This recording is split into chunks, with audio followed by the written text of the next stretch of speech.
আপনারা লক্ষ্য করেছেন যে এবার প্রার্থীতা বাছাইয়ের ক্ষেত্রে বড় ধরনের বৈষম্য আমরা দেখেছি, প্রশাসনের সিদ্ধান্তেরও ভিন্নতা দেখেছি।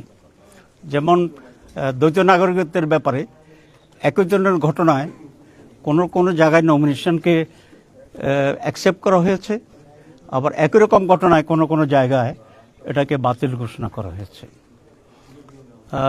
যেমন আবদুল্লাহ আল মিন্টু সাহেব বিএনপির ক্যান্ডিডেট, আব্দুল মালেক সাহেব সিলেটের বিএনপির ক্যান্ডিডেট, এরকম প্রায় 12-13 জন আছেন।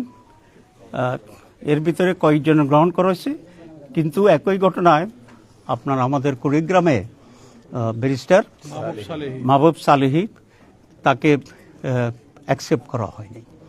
আমরা এই বিষয়ে দৃষ্টি আকর্ষণ করেছি এবং একই রকম ঘটনা একটি মামলার ব্যাপারে আওয়ামী লীগের আমলে সেখানে আমাদের 3 জন নেতাকে শাস্তি দেওয়া হয়েছিল অবৈধভাবে। এর ভিতরে 2 জনের মনোনয়নপত্র গ্রহণ করা হয়েছে, একই ঘটনা, একই কোর্ট, একই মামলা।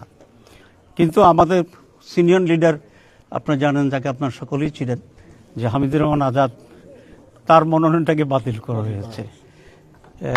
তো এইরকম এক দেশে 2 রকম সিদ্ধান্ত, একই আইনের 2 রকম সিদ্ধান্ত, আমরা এটাকে জানিয়েছি এবং প্রতিবাদ করেছি। আর এটার যে কারণটি সেটা হচ্ছে বিভিন্ন জায়গায় ডিসিরা দলীয় ডিসি নিয়োগ করা হয়েছে এবং সেই দলীয় দৃষ্টিভঙ্গি থেকে তারা দেখেছে, তারা আইনকে দেখেনি।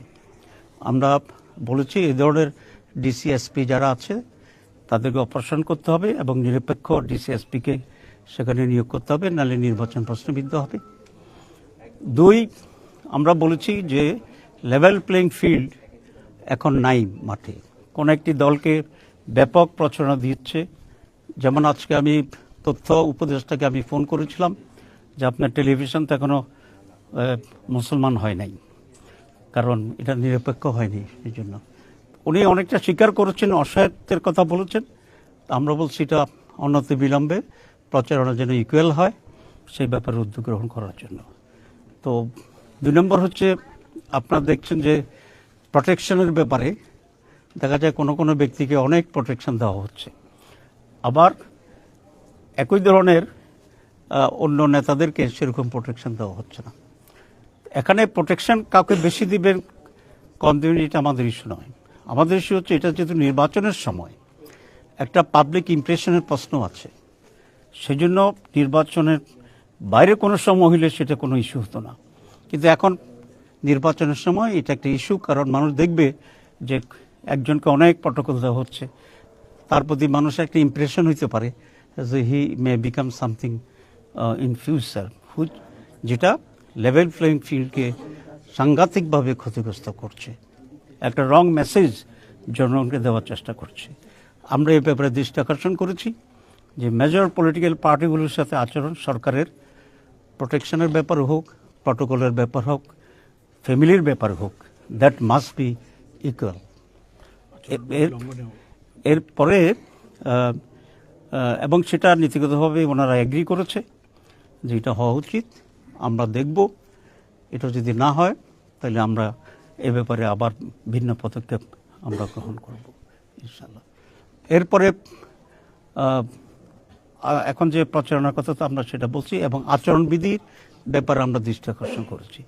একটি দলের পক্ষ থেকে ভিজিএফ কার্ড ইত্যাদি, কৃষি কার্ড ইত্যাদি বিতরণ করা হচ্ছে বিভিন্ন জায়গায়, ফ্যামিলি কার্ড দিচ্ছে যে ওরা ক্ষমতা গেলে কার্ড ছাপাইয়া দিচ্ছে যে এটা কার্ড করবে। এটা পরিপূর্ণভাবে সুস্পষ্টভাবে আচরণবিধি লঙ্ঘন।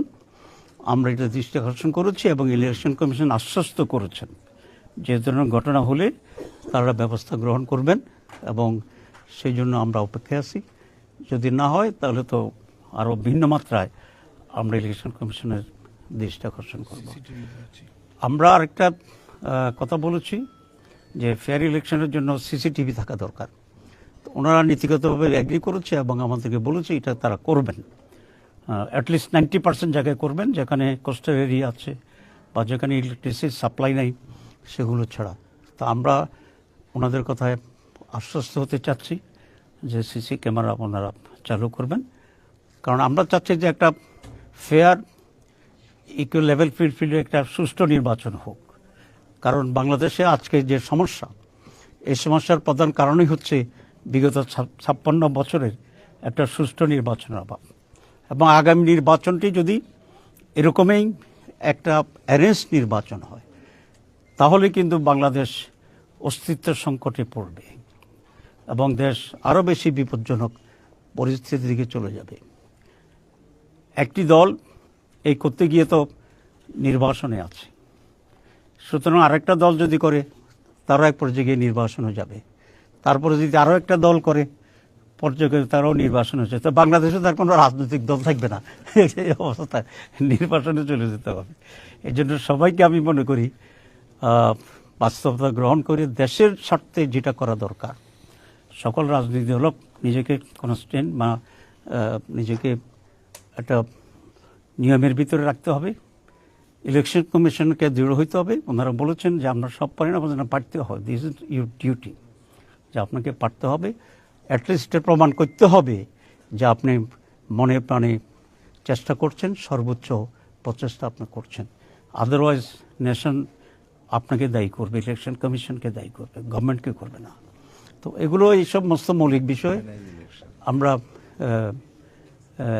দৃষ্টি আকর্ষণ করেছি। ওনারা গুড হিয়ারিং দিয়েছেন, আশ্বাস দিয়েছেন। আমরা বলেছি আশ্বাস নট এনাফ, ভালো কথা নট এনাফ, সব আমরা করব, দিস ইজ নট এনাফ। আপনাদেরকে মাঠের প্রমাণ করতে হবে যে what exactly you are doing.